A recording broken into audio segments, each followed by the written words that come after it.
Florence নাইটাঙ্গেলের জন্মদিন। সেই অনুসারে গোটা বিশ্ব জুড়ে এই দিনটিকে ন্যাশনাল নার্সিং ডে হিসেবে পালন করা হয়ে থাকে। গতকাল রবিবার থাকায় আজ বালুরঘাট নার্সিং ট্রেনিং সেন্টারে যথাযোগ্য মর্যাদার সাথে দিনটি পালন করলেন ওই ট্রেনিং কলেজের প্রশিক্ষার্থী ও শিক্ষিকারা।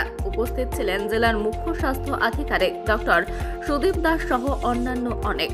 হাসপাতালে চিকিৎসাধীন মুমূর্ষ রোগীদের জীবন বাঁচাতে এদিন রক্তদান কর্মসূচিও পালন করলেন প্রশিক্ষার্থী ও শিক্ষিকারা।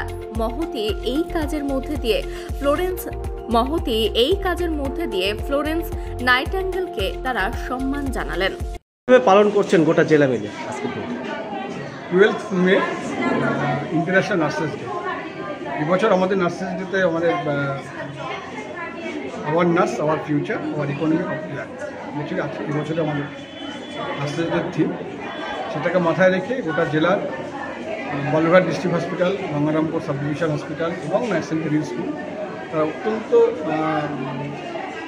আনন্দ এবং সাফল্যের সঙ্গে আজকে এই দিনটাকে ওরা উদযাপন করেছে।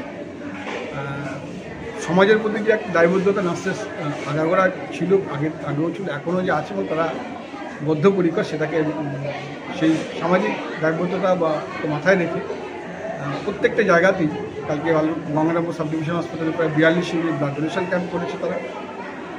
ইউনিটের একটা বালুরঘাটে প্রায় নিয়ার অ্যাবাউট 28 থেকে 30 ইউনিটের একটা ব্লাডটা ডোনেট করেছে ব্লাড ব্যাঙ্কে।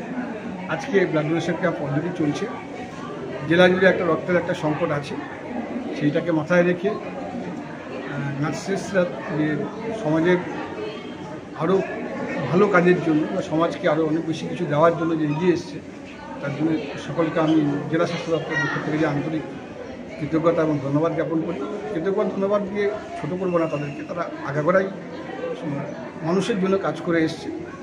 এএনএম থেকে শুরু করে জিএনএম, সিএইচও যারা আছেন বা টিচার যারা আছেন, তারা সবসময় সমাজের জন্য কাজ করে এসছে, আগামী দিনেও তারা করবে, এখনও তারা করছে। সেটাই একটা রূপ তারা দেখানো। আশা করি তাদের এই মহৎ কাজে আমাদের জেলাবাসী অনেক বেশি উপকৃত হবে। এটাই আমার আজকে